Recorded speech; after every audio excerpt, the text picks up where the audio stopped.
some of your early memories of Ric Flair? I'll tell you what, I think Ric Flair is probably the greatest of all time.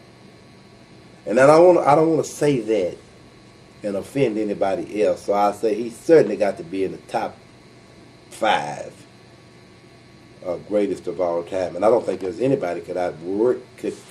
There certainly are those who comparably are just as great a worker, but certainly there isn't anybody can outwork Ric Flair. I mean, because when I think about Ric Flair, I think about the total package.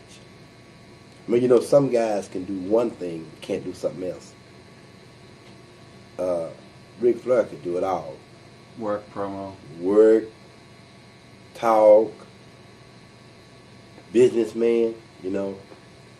He knew how to take care of people that worked with him, you know. And so I think he had it all. He's a total package. Yeah. Came into the territory. I thought that it was going to really be give the fans an opportunity to make this great comparison between the East Coast all-time great Hulk Hogan and then the Southern quote-unquote old school style guy that I've already acknowledged as having a total package. Yeah. What about Harley race? What are your memories of Harley early on in your career? Harley probably influenced me as much as anybody in the business to do how to do things and how to do them the correct way. As far as I'm concerned, he's one of the all-time greats. I mean, he knows the psychology of the business. He knows he's a great bumper, you know. He's a great worker, great talker. He does it all, you know. And I started out because he had part ownership in that Kansas City territory. So that's where I started out, and he taught me awful lot. When you were in Central States and Harley was there, were you around when I believe Harley came to the WWF show with like a shotgun or something? Yeah. What was the story behind that? That was in 1986. Pardon me. That was in 1986. And I can't give you the particulars now because he didn't, you know, he didn't take us with him. Mm-hmm. He didn't take anybody with him. It's a private thing. And, you know, you got hearsay. Mm-hmm. So what I would be able to tell you, probably what you heard. I just heard he went over and challenged the Hustler to a shoot, you know. And and I, knowing Harley, I probably believe he did. So from getting in the ring, I mean, how did you make a transition from wrestling to managing early on in your career? Well, I was a better talker than worker. Right? Yeah. So they pretty much... And then I was pretty thin. And so I just was a better... I think most of the promoters liked the way I talk. And most of the guys, the boys did too, you know. All right. Yeah. What are your thoughts on Bruiser Brody early on in his career? Bruiser Brody had a great influence on me because my first angle actually was with Bruiser Brody. I was managing Bulldog Bob Brown for Bob Geigel in the All-Star Wrestling. Yeah, Central States, exactly. Yeah, and we had a long run with Bruiser Brody. A lot of people say Brody was like bad for a territory and was about himself. What are your feelings on that? Well, you know, people have their opinions. I think Bruiser Brody was for himself, but who isn't? And it's everybody's individual. I mean, it's each individual's responsibility to look out for themselves. And this business, you know, it's all about doing what you have to do to get to the top. And many times the way the business is structured, in order for one person to rise, somebody else has to fall. I saw it happen many times. Guys remain what we call, what you call job boys for years. And they the ones put other guys over, Right. So Bruiser Brody just looked out for himself, I think. How did the call come about for you to go up to New York? Well, Butch Reed was responsible for that.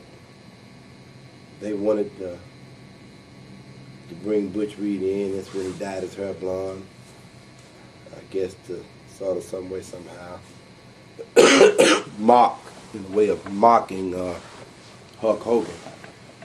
And it was doing the natural, Butch Reed. And he wanted me. Believe it or not, I was actually supposed to go to New York with Bruiser Brody. Wow. Yeah. That would have been interesting. What happened? Why didn't that come about? Butch Reed beat him to the punch. Wow.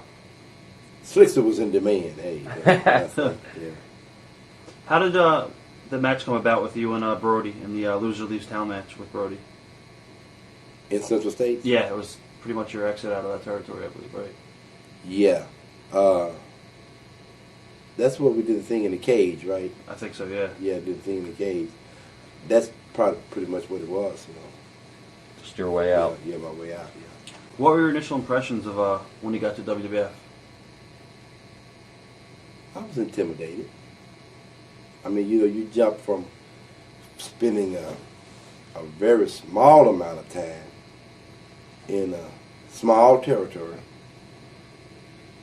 where the talent level was nowhere near the level that it was when I get to the WWF, automatically I'm with some guys I've never even met before, less known, work with, and so right off the bat I'm looking at the Iron Sheik, Hulk Hogan, Ricky Steamboat, Macho Man Randy Savage, Junkyard Dog, George the Animal Steel, Greg Valentine, and so the story goes on. So I was somewhat intimidated, especially being green. But the one thing that helped me, my talent, the guys always recognized my potential, and so they gave me the time that I needed to grow into my potential. What were your initial impressions of Vince when you first met Vince? I thought Vince was a heck of a guy. Because you got to remember, he's the one that hired me. Did you have to go up there first to meet him at all? Yeah, I had that interview. I had to convince him that I was worth hiring. Because there were a couple of things he didn't like about me. Number one, I was too tall. And number two, I was inexperienced. And his organization was the Mecca. It was the Zenith. It was the pinnacle. And you had to be ready, but he took a chance on me, and he did that because that's what I do. I can talk. How did you sell yourself to him? I talk. What about early memories of Magnum TA? I only worked with Magnum TA one time, and that was in Kansas City. And then shortly after that, he had that accident. All right. What about Sergeant Slaughter? Early memories of Sarge? Well, I remember in particular one night in St. Joseph, Missouri. We did. I was managing Bulldog Bob Brown, and he was working against Slaughter, and that was my first time. I never met him. Never had a chance to talk with him or anything, and I was it's kind of up in the air as to just how things would take place. But he was very, very kind, very gentleman, and so it worked out really good. I think, and he again is another one of those individuals that taught me a lot too. Were you in the territory when Crockett pretty much bought out Central States? Were you still there at the time, or did you already leave? I was gone. Okay.